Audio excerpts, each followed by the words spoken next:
Assalomu alaykum oyijon. Tug'ilgan kunlaringiz bilan. Ha, xudo xolasa mana ertangi tug'ilgan kuningizga bugundan tayyorgarlik ko'ryapman. Ha. Oyi, men borolmaydigan bo'lib qoldim tug'ilgan kuningizga. Bu yoqqa g'ajiyman endi sani. Jinnima nima bo'pti? Ko'rmaysizmi, marojniy o'tdi. Endi oyimga bormoqchi edim. Ertaga kelganimizdan-ki, sen onangnikiga borib shamollatib kelding deysiz. Keyin oyijon ham boshqa bordirmay qo'yadilar. Bu yoqqa ke. Ha, opa, to'ylar muborak bo'lsin. Albatta, to'yingiz tayyor. Opa, siz to'y qilasiz, men bormaymanmi? Ertaga ertalabdan borib xizmatingizda bo'laman. Opa, men borolmaydigan bo'lib qoldim. To'ylarni yaxshi o'tkazing. Xudo xolasa kelin salomga boraman.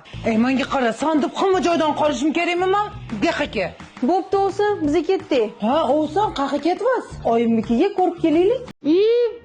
Qayting uyga, bo'ldi, qayting. Ha, tinchlikmi? Hozir bolangiz muzqaymoq yedi. Paka o'ziga borgunigacha tomoq og'rib qoladi. Keyin erta uyga qaytib kelganingizda onangnikiga borib kasal qilib keling deb oyijon butun umr yuziga soladilar. Hozirgi bola immuniteti past, tomog'i ham birpasda olib shamollab qoladi. O'zim, qiziqmisiz? Qaysi zamonda yashayapsiz? Mana suprajinkis bolalarga kerakli hamma vitaminlari bor ichida. Xotirani yaxshilaydi, immunitetni ko'taradi. Qishda ikkita marojnisi ham umuman kasal bo'lmaydi. Ha, o'sin. Baribir shu ichingizda ozgina gryazis bor-a? Nimaga nima bo'ldi? Nima uchun xayro etmaysiz o'sin? O'sinni baxtsizligini ko'rish baxt-ku.